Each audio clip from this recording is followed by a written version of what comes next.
જય માતાજી મિત્રો, જય દાદા દ્વારકાથી, જય માં ભવાની. કેમ છો બધા? મજામાં ને? મિત્રો, આજે વાત કરીએ શાસક પક્ષ નિષ્ફળતા અને સફળતા. તો પેલા આપણે વાત કરીએ સફળતા કેને કહેવાય. કે તમે જ્યાં શાસન કરો છો એ પછી સરપંચથી માંડીને વડાપ્રધાન સુધી જે જવાબદારી તમારી આવે છે એ તમે નિષ્ઠાથી નિભાવો છો.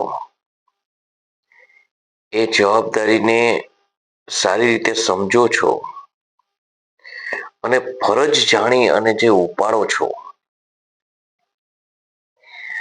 અને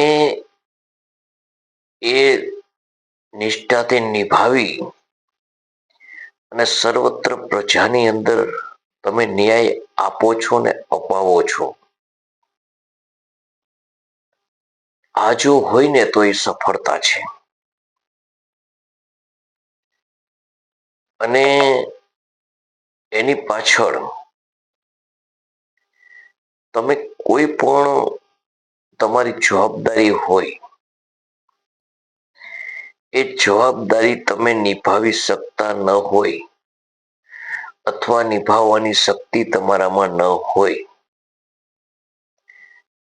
તો તમારી એ નિષ્ફળતા છે. તમે સત્તા ઉપર હોય અને કોઈ પણ પ્રકારનું તમે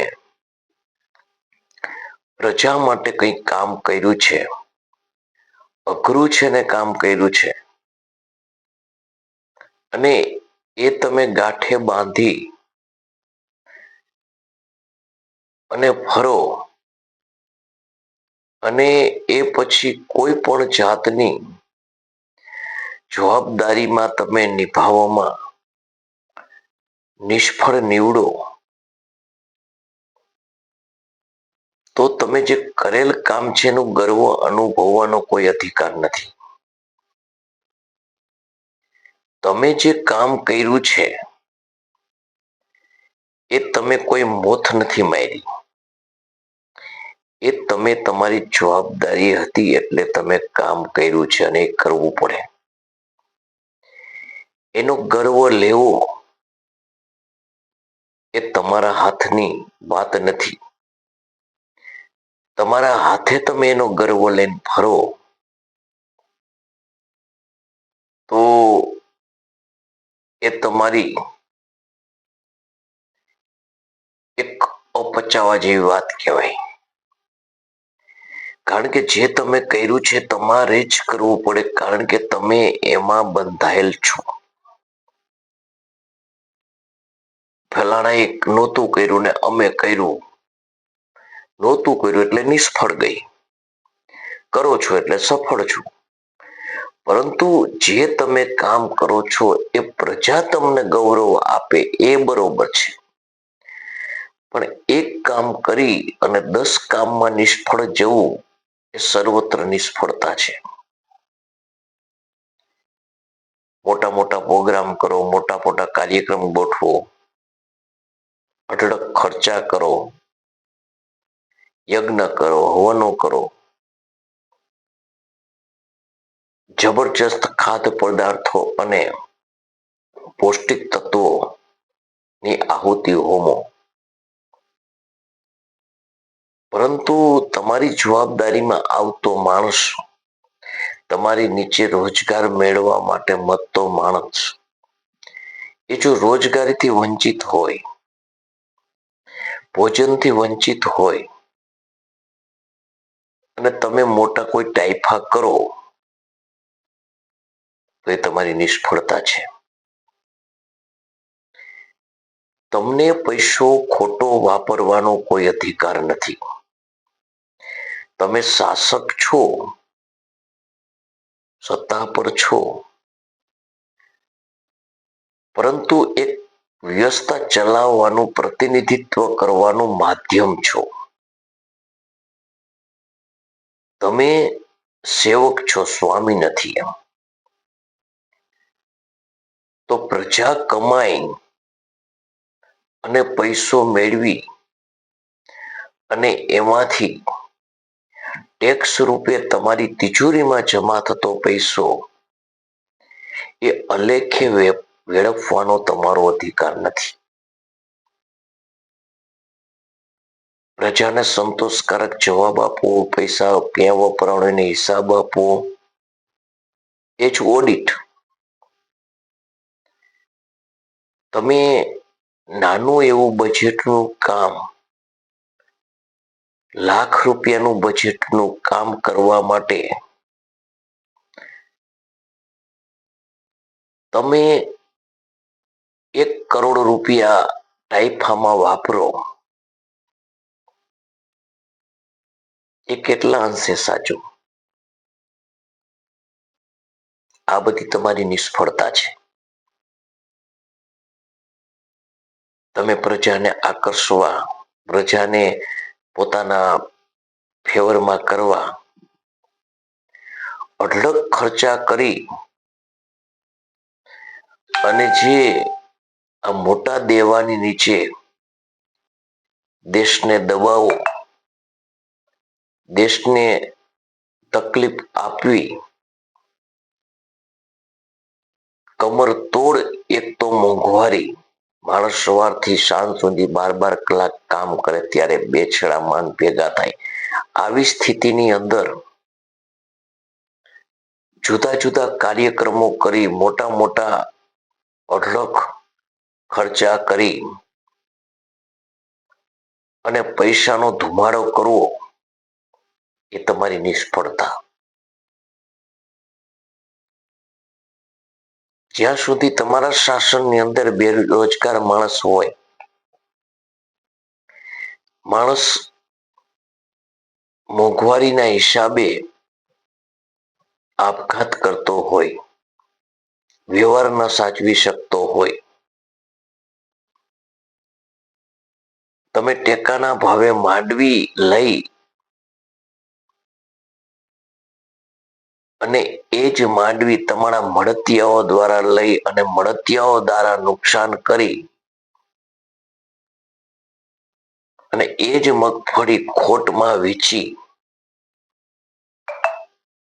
અને તમારા શાસકના નીચે રહેલા તમારા હજુરિયાને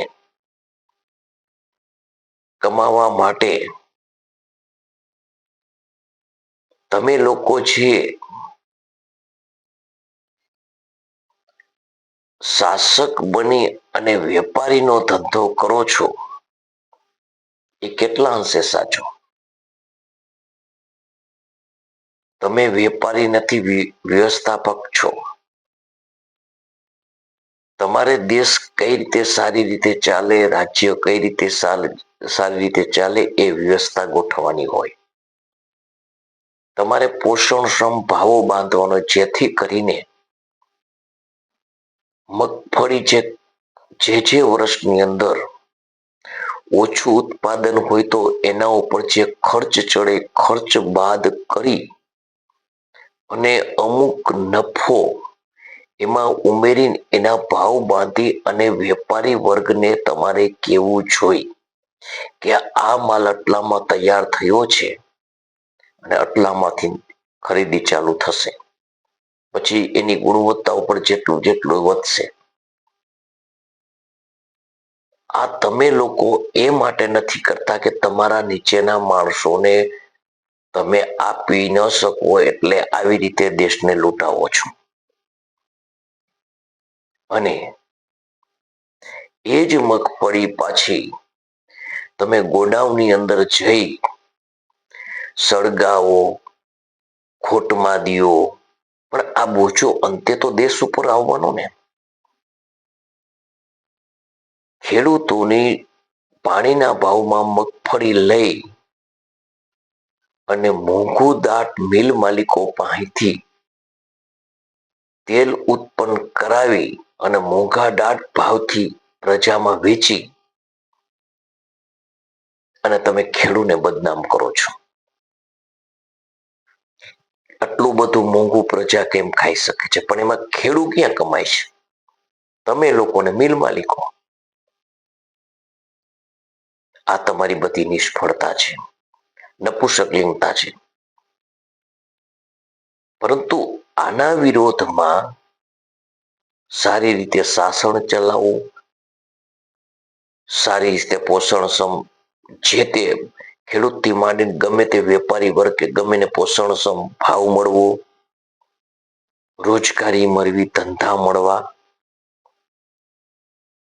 જરૂરિયાત પ્રમાણે નોકરીઓ મળવી, આ સફળતા. કેલ્ક્યુલેટર તમારી પાસે છે, તમારે જ નફો અને નુકસાન જોવાનું છે કે આપણે કેટલા સફળ છીએ ને કેટલા અસફળ છીએ. તમે જે પ્રધાનમંત્રી ફસલ વીમા યોજના તમે કાઢી અને જે તમે અમુક યોજનાઓ એવી લાવ્યા કે ધીરે ધીરે એ યોજનામાં ધ્યાન કેન્દ્રિત કરી ફસલ વીમા યોજના કાઢી અને અંતે બધું સાફ કરી નાખ્યું.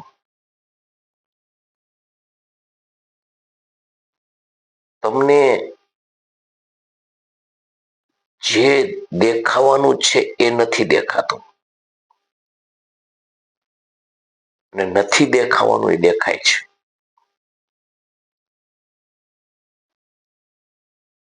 તમે આ દેશને પાયમાલ કરી રહ્યા છો.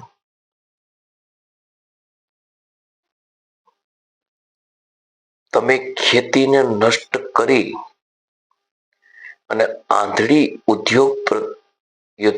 ઉદ્યોગમાં જે તમારી દોટ છે ને, એના તરફી તમારી દોટ છે ને, એ એક દિવસ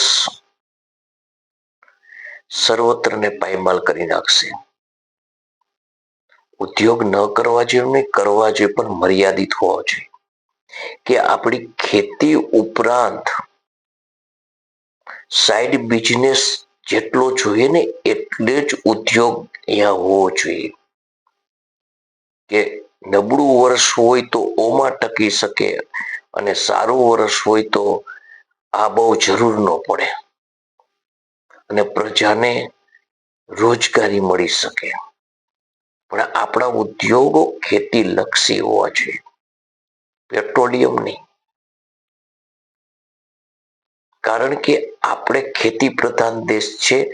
આપણે પેટ્રોલિયમની જરૂર નથી. આપણે અહીં ખાદ્ય પદાર્થ અને ખાદ્ય પદાર્થથી વિવિધ પ્રકારના જે ઉદ્યોગો થતા હોય તો એની આપણે અહીંથી નિકાસ કરવી જોઈએ, જેથી આપણું વાતાવરણ, આપણી પ્રકૃતિ, આનું જે સંતુલન છે ને એ જળવાઈ રહે. આવું શાસક પક્ષ કરે ને અને આવી રીતે ચલાવી શકે ને એને સફળ કહેવાય. પરંતુ ઘર બારી અને તીરથ કરે ને એને નિષ્ફળ કહેવાય. આપણે ઘર બારી તીરથ કર્યું છે. તો મિત્રો, તમને આ મારો વિડીયો કેવો લાગ્યો કોમેન્ટ કરીને જણાવજો. મારા વિડીયોને લાઈક કરજો, શેર કરજો, સબસ્ક્રાઈબ કરજો. જય માતાજી, જય દાદા દ્વારકાધીશ, જય મા ભવાની.